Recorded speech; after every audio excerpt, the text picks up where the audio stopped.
There are things in this world that we cannot explain, facts that hide in the shadows, far beyond our imagination or vision. Some people call them supernatural, spiritual figures, or ghosts. Others call them demonic characters. But whatever they are real, and they are here. Is the story narrated in this video true, or is it fiction? But those who went through what happened say yes, and never want to relive the situation again, much less wish their best friend to have the same experience. Here's the story.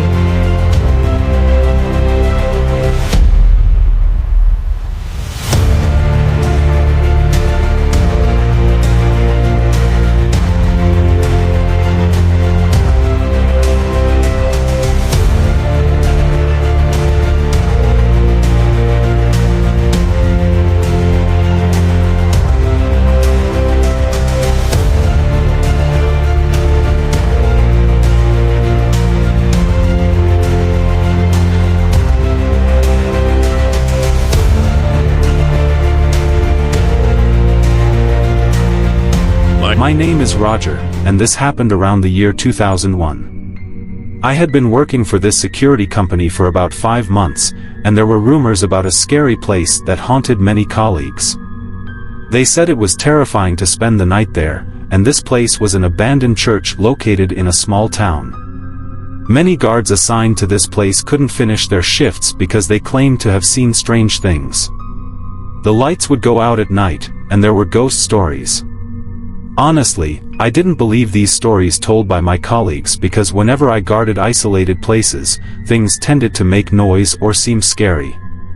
However, I always found a logical explanation for these sounds, like leaks in the roof, the sound of wind on the windows, or the rustling of leaves in the trees. My friend Roberto, who worked in the company's administration, suggested that I take a job at the famous abandoned church. I would have to spend an entire week there, and the place was in the middle of nowhere. I agreed, and before we closed the deal, Roberto looked at me seriously and said, "Paulo, don't hide anything from me. Do you believe in ghosts?" I replied that everything in life has an origin and an explanation. He smiled and said that if things got bad, I should call him at any time, and he would come to help me, even if it took a while. I was dropped off at the church early Monday morning. The place was beautiful but strange, with a large forest and, in the middle of it, a church that appeared to be over 100 years old. Roberto provided me with what I needed, showed me the place, and after accompanying me for a few hours, he left.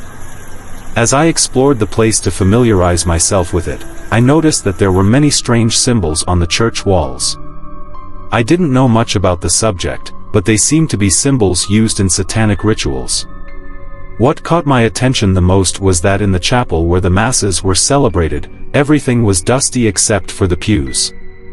It seemed they had been used recently because they were clean, unlike the rest of the place. As night fell, I prepared my food and got ready for the watch. Around 7 p.m., I passed by the chapel. It was a large and spacious area, but even though I was alone, I felt like someone was watching me. There was no one there, but something made me very uncomfortable. I decided to stay outside to avoid the bad feeling the church gave me. The night went relatively smoothly, with nothing out of the ordinary, until around 11 p.m., when I felt an urgency to go to the bathroom. By then, I was calmer, and the uncomfortable feeling I had felt minutes before had disappeared.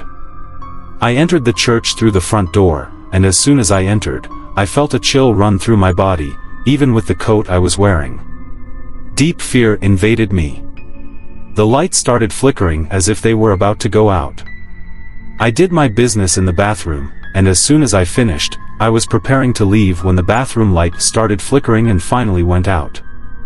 I was completely in the dark. I quickly grabbed my cell phone and tried to use it as a flashlight, but to my surprise, it didn't work. I decided to approach the door, touching the walls to avoid falling.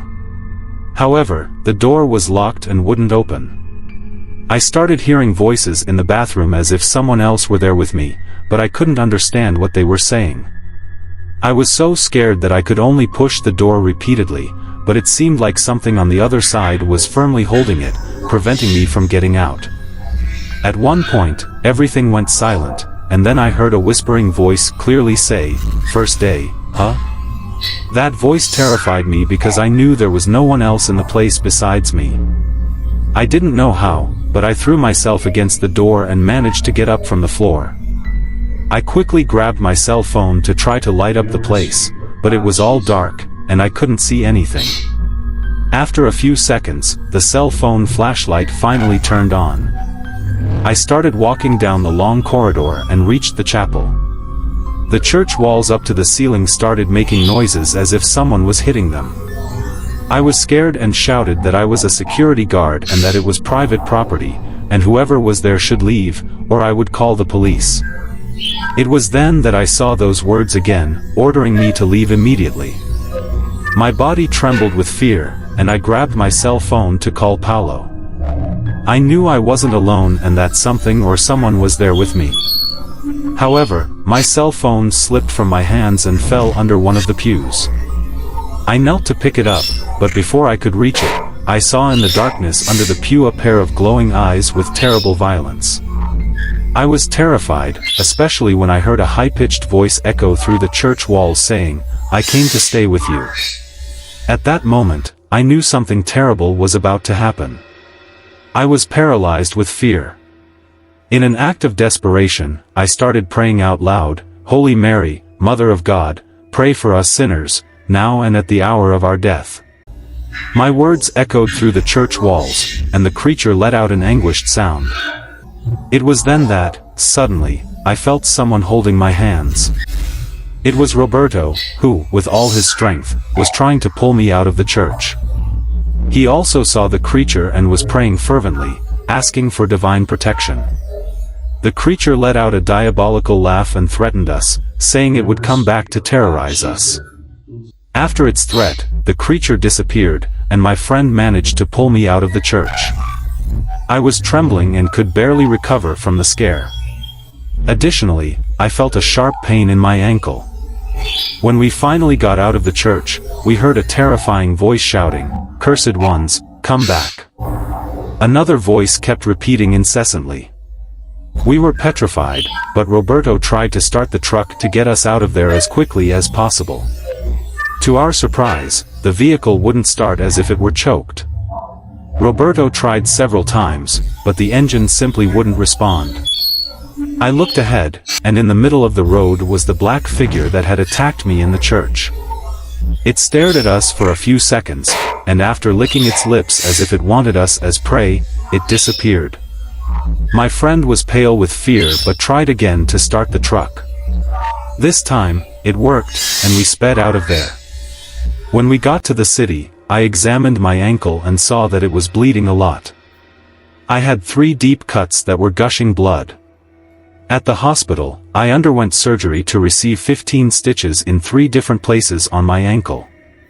To this day, I have the scar from that terrifying encounter, and contrary to what I thought before, now I believe in the supernatural. If you're brave enough, subscribe to our channel full of curiosities. Join us as we explore all the dark and hidden corners of our world, full of so many mysteries. Also turn on the notification bell so the YouTube let you know our new posts. Thank you for watching and see you in our next video.